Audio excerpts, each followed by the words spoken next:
You guys know who will not underestimate your net worth? You. IRS. The IRS thinks your business is worth 20 or 30 million. It's worth 20 or 30 million. And he was like, I think my net worth's around like 300,000. And I was like, something's not computing here. Your whole life you've been trained to think small. Let's figure out how to get by. Let's figure out how to make a little money, put something in our pockets, have a nice car, buy your wife something pretty. He goes, but no one's ever said like, hey, let's think bigger. 75% of business owners do not have any kind of exit plan. Wow. Sometimes a type A personality, the only way to get their attention is to punch them in the mouth. You don't want to wait until you have to do surgery to do surgery. You need to get up and you need to do it. When most people hear the words mass affluent or high net worth, they immediately think about dollar amounts. And yes, there are definitely important differences between a family with $250,000 invested and a family who has several million. See, one may be focused on retirement readiness or debt management. The other one, they're navigating estate planning or perhaps business succession. But here's what often gets overlooked. No matter the size of the portfolio, every family is wrestling with the same relational questions. How do we provide security for those we love? How do we pass on our values, not just our valuables? And how do we create an impact that lasts for generations? In this episode of the Generational Wealth Masterclass, we're going to look at both the financial distinctions and the universal relational drivers that shape true legacy planning. Because at the end of the day, wealth isn't just about assets. It's about family, story, and generational impact. So gentlemen, welcome to this episode. It's good to be here. Absolutely. Good to be here. Hey, so today we're talking about kind of the difference between what some people would call an affluent family or a mass affluent. I want to start with one thing. It's interesting. I don't know if you guys think about this much at all, but sometimes it's how much assets do you have invested? And so some of the differences are, hey, if 250,000 becomes mass affluent versus, $1 million or up or 2 million or up might be, ultra high net worth. I think it's interesting as I'm in this space. Well, before I tell you, what comes up for you when you hear those two terms? Because I kind of want to break this open because I find a lot of confusion sits inside of this. When you hear that word ultra high net worth or high net worth, or what numbers come out for you or what comes to mind? I think my mind immediately goes 5 to 10 million in income or net worth total. Okay. Yeah, I would say probably 2 million and up. Yeah. So. Yeah, so this is an interesting equation. So define net worth, because I think this is where I want to take this conversation, because it's I've had some conversations with some people recently. They're like, I don't know that people understand what this means. So define net worth for me. Well, simply put, it's just assets minus your liabilities. So the things you own that hold value minus the things that you owe on or your debts. And so that's your simple thing. Now, your general picture, your net worth, that is essentially all of the things you own and what you're pulling in and et cetera, et cetera. That's all of that added together. Yep. You got anything different that you would add to that? I think Matthew, that was awesome. Great definition. So here's where I find the challenge, because especially, one of our specialties is really working with business owners. Mm-hmm. And so when you start talking to a business owner about their net worth, they so far underestimate it because they don't believe the business is worth what it says it's worth on paper. And the interesting thing is what I find is other business owners buy into that. So even when they're sitting around is like, what do you think his net worth is? They'll even underestimate their friends' net worth. And I'm going to tell you, you guys know who will not underestimate your net worth? You. IRS. The IRS thinks your business is worth 20 or 30 million. Whether you think it's worth 20 or 30 million, it's worth 20 or 30 million. Because that's what the IRS says that it's worth. And that's the challenge. Do you guys know why? Why does that challenge exist? Do you have any feel for why do especially business owners not feel like their net worth is what maybe we know it is, right? Mm-hmm. That a business has got a certain value. Why would a business owner underestimate their net worth? Well, I think it's because they have so much going on that they really have no idea what's going on. So in my experience, I spoke with a business owner recently, and we're going through the thing, and I'm asking him broad questions about his business. How many employees do you have? What's the scale of this? And he goes, about 18,000 employees. And I was like, oh, wow. Yeah. That's considerable. And he was like, yeah. So it was like, it brought up the net worth. He brought it up. And he was like, I think my net worth's around like 300,000. And I was like, something's not computing here. Yeah. And I think it was genuinely because there was so much going on. Yep. He really had no idea of the big picture. Mm. Like, he had no idea what was going on because no one had ever sat down with him and said, "Hey man, this is what your life's looking like right now." He had no idea. Yep. What's your experience? I would just piggybacking off of what Matthew said. I've had experiences where I've talked to guys before, and they simply just don't know what their net worth is. They have a business or maybe multiple businesses, and then they just know that they're spending a lot less than what they're bringing in, but they couldn't pinpoint exactly, the number of their actual net worth, which is very interesting to me. So here's the interesting part about this challenge. Most of these guys bootstrap these businesses. I'm going to imagine, right? They didn't just walk in. They bootstrap these businesses. So what they did, I remember sitting at a business conference one time, and the guy was talking about raising up the next generation of leaders inside of a business. He goes, here's your number one problem. You're looking for an entrepreneur. You're looking for someone who has that entrepreneurial spirit. He goes, until you've put payroll on the credit card, you don't know what it means to be an entrepreneur. So you've run payroll on a line of credit to just keep the lights on. That would scare most people who know how to be an employee, don't know how to be an entrepreneur. So the entrepreneur and their spouse have both been in this place where they've been we talk about scarcity versus abundance, but whether your mindset is there, you're sitting in a world that it feels very scarce. Whether you're operating out of abundance or scarcity, but I mean, it's just like, man, we're going to need a miracle. We just put payroll. So they live inside of that world. At some point, they hit a critical mass and they hit breakthrough. Okay? But what they often do, and I'm going to go to your point, I'm going to bet that your guy who says he's only worth $300,000 has $300,000 to $500,000 of cash on hand, and everything else he's pouring back into the business. Yeah. Right? So the reason he feels that way is because his business may be worth $15 or $20 million on paper, or maybe even more than that or less than that. I mean, you and I haven't had enough of this conversation to know that. But what he knows is, at the end of the day, that business could just fall apart, collapse, whatever. But what I have that I can tangibly wrap my hands around is $300,000 to $500,000. So you tell me my net worth is like, yeah, no, I don't believe you, because I've got $300,000 to $500,000. So when you're dealing with a business owner and a mindset of their net worth, and we're talking about kind of the needs of what higher net worth families have or what people have along the journey, what comes up for you when I paint that picture about a business owner being in that mindset? So they live in a world of where they are ultra high net worth. By definition, they are, but their mind can't go there yet. So what comes up for you when I say that? Ask the question again in a different way, please, if you don't mind, because that's... What do you think of, like, put yourselves in that business owner's shoes when you look at that guy and go, man, this guy's worth 15 to 20 million, but he can't get there in his own mind. What do you think of him at that moment? Like, I don't know. I'm just want to be honest with you. That's okay. That's good. What about? So I would say he is living within the boxes that we have made. And Tell me more. So recently I was sitting down with my pastor, and he goes, I'm so happy you're working out in the area of Covington. I was like, why? And he goes, your whole life you've been trained to think small. Let's figure out how to get by. Let's figure out how to make a little money, put something in our pockets, have a nice car, buy your wife something pretty. And he goes, but no one's ever said, like, hey, let's think bigger. Like, let's go for something. Yeah. And he was speaking into my life about just like learning to think big. But I think the issue we're running into is the fact that our whole lives, let's just call it the business owner. His whole life, he's been taught to think small. You're living in a small town. You're not in a big city, New York, LA, a major hub, but you have this crazy business, but he's only been taught to think small.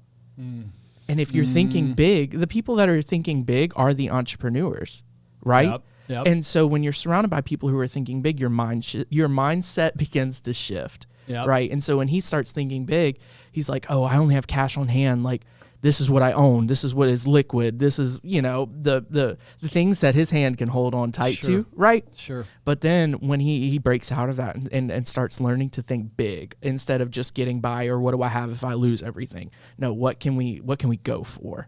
I think that's what comes to my mind is like they've been taught to think small, but they really need to start thinking big. Well, so this is what gets to be important. So when you're talking about people who are, so sometimes the entire idea of net worth is a mindset. Mm-hmm.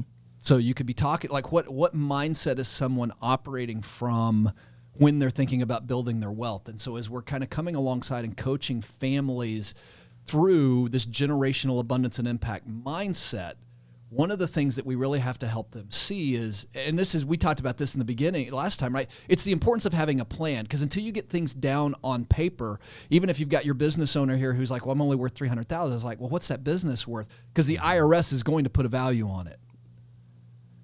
Because one of the things that can happen, and I don't want to go too many different tangents, but I'll just give you guys some examples. Let's imagine you've got a business owner that has a business that the IRS says is worth, let's throw 15 million out, but he's only got 300,000. Okay.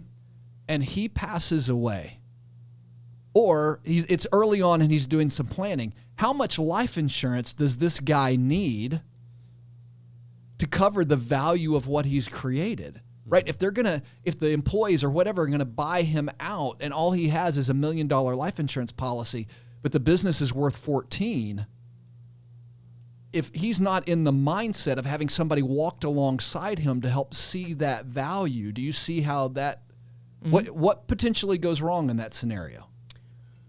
A lot goes wrong. I mean, if your business is worth 20 million plus and you only have $1 million worth of life insurance, I mean, you're leaving a lot of, liabilities to your wife or your family to figure things out. Yeah, I'm sure that's very tough. Do you know what often happens in those scenarios? And I hate that this is so morbid, but it just kind of gives you an example of the importance of what mindset we're going in, and then what value you can bring to the table of helping a business owner really see what it is they have.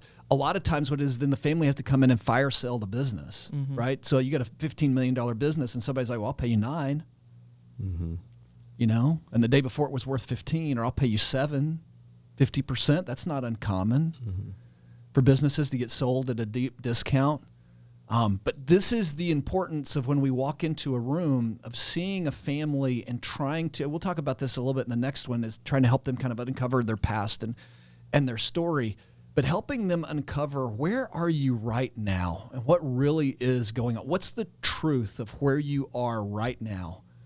And then we talk about painting this vision for 100 plus years, right? What's your lifetime vision? What do you vision for your kids? But then what do you envision even beyond that, so that when we put this plan together, we're doing it in a way that can help you create, as we say, this 100 plus years of abundance and impact. But so many of these families are not operating from truth. They just don't know. And the thing that is so interesting to me, there's a lot of people out there who will serve people who have 401ks and have savings and have things like that. And that's great. But what I find is it's our entrepreneurs who are the most misinformed or underinformed about what they truly have. So it's almost, to me, it's like a calling and a mission to go help these business owners, because they're the ones, they're creating jobs, they're creating possibility, they're also creating wealth, they're creating generational wealth, and they don't even know what they're holding on to. If you've got a 401k, the statement comes in every quarter, right? Right. You know what's going on. But if you've got a business that you've got to steward, it gets to be a little bit more of a challenge. So along those lines of business owners that you've met, have you seen, you've expressed this with this one business, have you seen this happen anywhere else? A few times. And I think it's just, I will say I have seen the opposite to that too with the business owners we've worked with. Okay. Who have had somebody who comes in and say, hey, let's find out the truth. Yep. And let's speak that truth over you, and let's really begin to understand that truth together. And I think, while I have this one experience where on one hand, someone is not in the know. They don't know the truth. They just know what their fear tells them. Yep. And then on the other hand, there's somebody who has been prepared, who has been walked with, who has been guided. And sometimes, really, they got a lot going on. Let's be honest. Business owners have a lot, business owners have a lot going on, right? So there's sometimes you don't have time to deal with some things, right? Mm-hmm. And that's where somebody's like, hey, I can help you. And then there's a health to understanding, and there's a peace to understanding. Absolutely. So you have one side living in fear and scarcity and gripping tight to that quote unquote net worth. But then you have someone walking in peace and abundance. And they're like, you know what? I have where I thought I was here, I'm actually here. And then there comes in, successions, and there comes in family plans, and there comes in abundance and impact, and there comes generosity, and these things flood in because someone was willing to take the chance and just help them and share truth with them. Yeah, so let's talk about that a little bit, because what are the things that, if you were at the basic side of things, you're at the very beginning, and we've walked some people through this, right? You're at the front end of putting a plan together. What are the things you worry and think about? Are you talking about us or the business owner? No. So somebody walks in the door. Could be you. Somebody walks in the door. They're on the front end. They're on the lower end of net worth. What are the things that they think about? What are the questions that they're asking? Do I have enough? Do I have enough? How do I get out of debt? Yeah, how do I get out of debt? Do I have Right.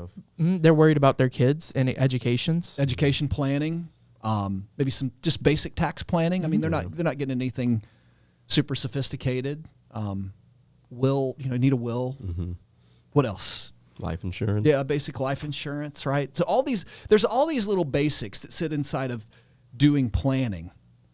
And what I often find, and this is kind of the point that I want to make and make sure that we understand, is having these conversations with people, everybody starts with the foundation. Like, that's the foundation of what needs to happen. As net worth goes up, there are other conversations that start to come in. And you were already referencing this. You were going there. So I'm not trying to take us somewhere we weren't going. What we sit in a position of being able to do is to walk alongside, especially these business owners, and say, hey, you're trying to think here. But the challenge you don't realize is this business is really worth 5 to 10 times what you think it's worth. And we need to actually be thinking here. We need to be thinking succession today, not before. I don't know if you guys know the statistic or not. 75% of business owners do not have any kind of exit plan. Wow. 75%. One out of every, you line up 4 business owners here, one of them has a succession plan. The other 3 have no idea how they're ever going to exit or get out of the business. Is that an opportunity, or is that what, right? Right. And that's hard to believe, because when you go sit down with a business owner, what you want to believe is this guy's got a great business. He's got it all together. Yeah. You ever felt that way? Absolutely. Just sitting down across, this guy's got to have it all together. Most of them don't. I want to ask a question. You mind? Yeah. So, no, please. Matthew spoke about fear, I've had some personal experience with business owners, and it's almost like they know what they need to do, but they don't want to know what they need to do at the same time, if that makes sense. Like, they know, they should have a will, the life insurance, succession plan, and exit plan, et cetera, but it's almost like they wouldn't want anybody like Matthew, myself, or Eric to come in and really lay things down on the table and say, hey, here's where you need to really focus on. So how would you walk into, or how would you handle a situation like that, if you had an entrepreneur or business owner that wants to know, but they really don't want to know? So I'd try and get down to the core of why they're acting like they don't want to know. Would you say it's ego? I think some of it's ego, but I also, ego and pride, right? I don't want to, I'm really, really good at running this business. I don't want you to expose this other problem that I have. But here's the challenge that I'm going to tell you sits in front of you. Do you know most people who have ego and pride, do you know the only way to bust ego and pride? Do you know? What's that? Come back with ego and pride. And so you got to find a way to do it in humility. It's like, why are you insisting on staying in a position that could potentially harm your family and your generations? I just need you to tell me. Everything inside of you does not want to make that statement. Yeah. Right? I don't want to hurt his feelings. I don't want to. I've told the team, I was like, sometimes a type A personality, the only way to get their attention is to punch them in the mouth. Verbally. Yeah. Simply put. It's like, I don't want to offend him. I don't want to, but I've told this to other members of our team. Sometimes if you ever hear me like verbally kind of getting into tension with other team members, it's like, I like to spar. I do it. I like to be challenged. And your business owners are the same way. They like to be challenged. They like to, and sometimes that challenge is the place in which they recognize they're wrong. And until they're challenged, they won't recognize they're wrong. But I think the important thing to recognize about understanding the difference between somebody who's just in this beginning influence, right? So I'm just affluent versus I am really moving into an area of more the ultra high net worth or the mass affluent kind of client profile, is the fact that, especially as we serve business owners they will have a temptation to stay stuck down here because the scars of the mindset of the season of when the business is not working stays with them. Mm-hmm. It's also the reason that the most dangerous time for a business owner is 2 to 3 months before a sale and right after a sale of a business. Because in the 2 to 3 months leading up to the sale, and maybe even 6 months to a year leading up to the sale. So imagine you've got a guy, this is not uncommon, he's got $300,000 cash, right? He's about to sell his business, let's say for $20 million. $20 million cash is about to come in and drop in on the table. So would that change the relationships in your family and the people that you knew if you had $20 million? Yeah. Yes, absolutely. So we see this happen in lottery winners all the time, right? Why? Because their family, their relationships, they were emotionally not ready for the money. I'm going to tell you, it has nothing to do with the financial counsel they got. Mm-hmm. They emotionally and relationally were not ready for the money. Yeah. That's effectively what happens to a business owner who sells. They've won the lottery, but they're not emotionally or relationally ready to receive the money. So the money comes in, and leading up to that season, like, they don't believe it. Like, yeah, maybe it'll come in, maybe it won't. Or they bury their head in their sand. No, that's money, and I need to deal with all the financial stuff, the relational and other dynamic. That's not my problem. And then the money shows up on the doorstep, and money has this amazing magnifying ability to hunt out all the problems you've been ignoring and bring up all the relational issues you've been trying to sweep under the rug. And it also, if not dealt with appropriately up front, can also lead to entitlement issues among heirs or employees. Mm-hmm. Without me, you would have never built this business. Why did you get all this money and I didn't get any? I mean, all sorts of entitlement that starts to show up that if you didn't prepare for, that can do so much damage to even the ego pride of a business owner because they weren't ready for it. Yeah. And so being able to step in and go, hey, I think there's 3 important phases when we really walk around these business owners as they're growing the business to help them look at it from a succession standpoint, right? Hey, you've got a bit. I understand you feel like you're only worth this, but can we lay out the whole thing here? Here are your giving opportunities.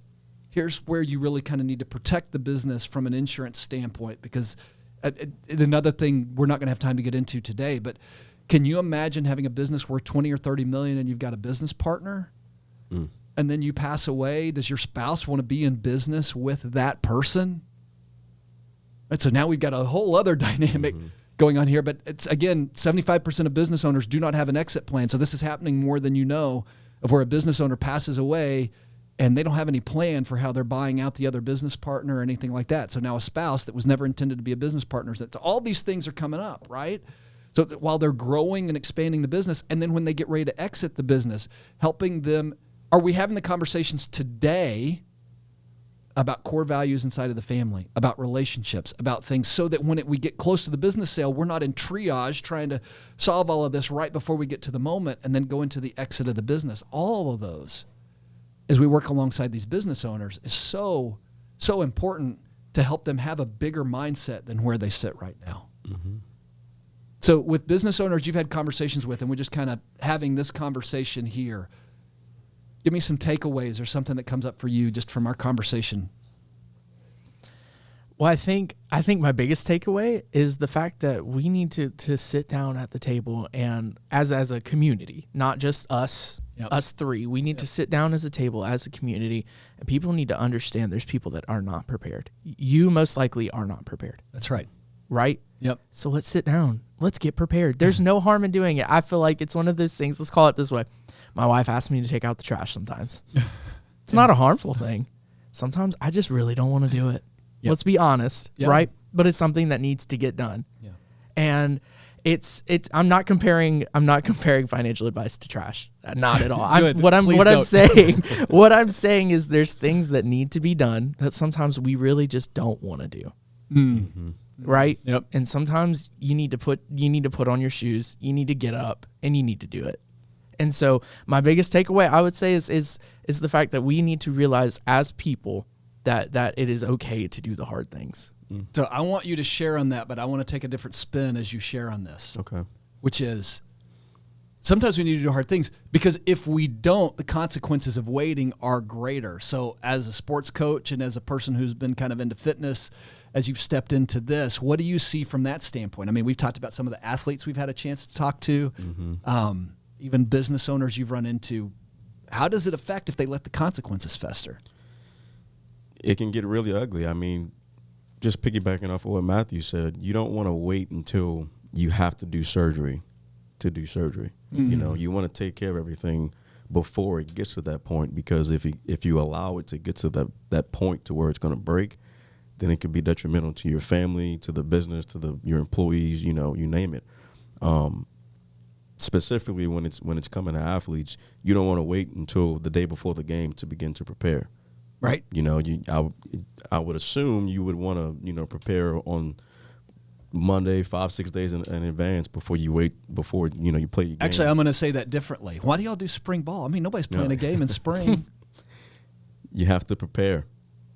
Right? I mean, if you didn't do spring ball, which, I mean, again, there's no games. This is the same thing with the business owners. Like, well, I'm not retiring anytime soon. I'm not doing this anytime soon. I'm not, you know, that's a long way away. Why do we need to have a family meeting and talk about our core values as a family? Why do we need? Same thing. There's no football game in the spring.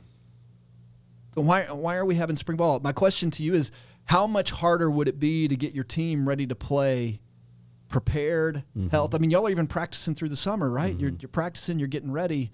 It's the same thing. How much harder would it be? Or versus how much more prepared are you just because you did the small things during that other time? All right. You're a lot more prepared. I think in terms of if you're going sports, it just gives us an opportunity to evaluate everything before we get to the games, you know. Yeah. So I guess if we're talking business terms, it allows you to evaluate everything before you get to the point to where you have to worry about an estate plan or an exit strategy or things of that matter. So my biggest takeaway is just no matter how big or small your business may be, you definitely you need help. And it's okay to admit that you need help because we have people that are in the industry that look at this stuff every single day that are there for you to help you and to walk you through the scarcity mindset of things. So, yeah, it's so interesting to me that we make things harder than they have to be. Yeah. Yeah. Right? If you knew you were going to have to do 100 push-ups in 3 months, but you waited until a week before you started practicing your push-ups, right? Versus you could probably do a couple today. And that's the same thing I would say to our business owners or anyone else who's out there listening. You know, the opportunity that we have is to come alongside the business owner and you're like, hey, you're talking about the resistance. Can I tell you the real key to really helping these guys get past the resistance is take one small thing that they can do and help them do that small thing, right? And the other thing, too, is we've not talked much about this, but we need to land the plane on this episode, but which is, what are the rocks in their driveway? What are the things that are really bugging them? Help them solve that, the number one problem that they're having, but also help them move one small thing. So many times I think our detriment where we come alongside and coach families and coach business owners is we give them a list of like 50 things to do. And the 50 things is so overwhelming that they just push it to the side because there's other priorities right now, and that just feels so overwhelming. And it's eat the elephant one bite at a time. Here's one little thing. If you'll just go do this one thing, that'll move us a step closer. And so I think of, and I'll land it here, I think of a family we've had the joy of serving now for almost 20 years.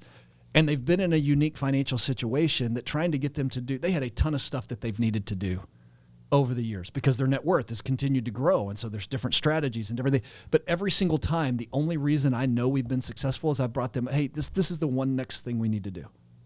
Can we just do this one thing? Because if we do this one next thing, it'll at least move us closer. And in doing one next thing, we now have like a beautiful plan laid out. Yeah.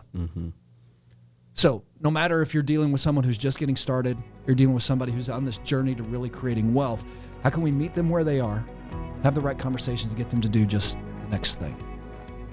So with that, we'll conclude this episode of the Generational Wealth Masterclass. Thank you so much for joining us, and we look forward to being with you next time.